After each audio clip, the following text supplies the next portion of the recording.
நான் ஸ்னேகா பேசுறேன். நான் திருவண்ணாமலை மாவட்டம் தண்டராம்பட்டு வட்டம் பஞ்சாயத்து கீழ்பாச்சியா பஞ்சாயத்து.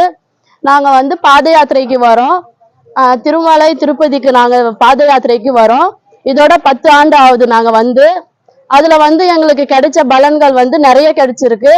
நிறைய பக்தர்கள் எங்களை தேடி திருப்பதி கோயிலுக்கு தேடி நிறைய பேர் வராங்க. இன்னும் நிறைய பேர் வரணும்னு சொல்லிட்டு நாங்க வேண்டிக்கிறோம். ஒரு 500 பேர் மேல நாங்க வரோம்.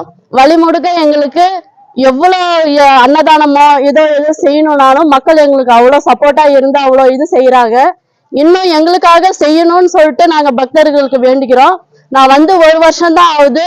அந்த 1 வருஷத்துலயே இன்னும் நான் நிறைய அனுபவிச்சிருக்கிற மாதிரி நடந்து வரோம். நாங்க 7 வருஷம் 8 வருஷம் அது வந்தவங்களை எல்லாருக்குமே என்னென்ன நன்மை நடந்திருக்குன்னா, குழந்தை இல்லாதவங்களுக்கும் குழந்தை கொடுத்துருக்குறாங்க. கஷ்டங்கள் நீங்க இருக்கு, என்னென்ன பலன்கள் எல்லாமே கிடைச்சிருக்கு. இன்னும் அந்த கடவுள் கொடுக்கணும்னு சொல்லிட்டு நம்ம வேண்டிக்கணும். பக்தர்கள் எல்லாம் கூடி வரணும். இன்னும் எங்களுக்கு இன்னும் சேவைகள் நிறைய செய்யணும். என்னென்ன செய்யணும்னு சொல்லிட்டு அந்த பக்தர் தான் எங்களை பார்த்து கொண்டு இருக்கிறாரு. இன்னும் அன்னதான பக்தர்களுக்கு கொடுக்க வேண்டும். என்னென்ன செய்யணும்னா, இந்த திருப்பதி கோயிலுக்கு நம்ம பக்தியா போகணும்.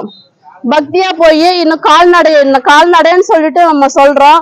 அந்த கால்நடையை நம்ம பார்க்காம திருப்பதி கோயில நம்ம நினைச்சிட்டு போனோம்னா இன்னும் எவ்வளவோ நடக்கும் அப்படின்னு சொல்லிட்டு நம்ம நினைச்சிட்டு போனோம்.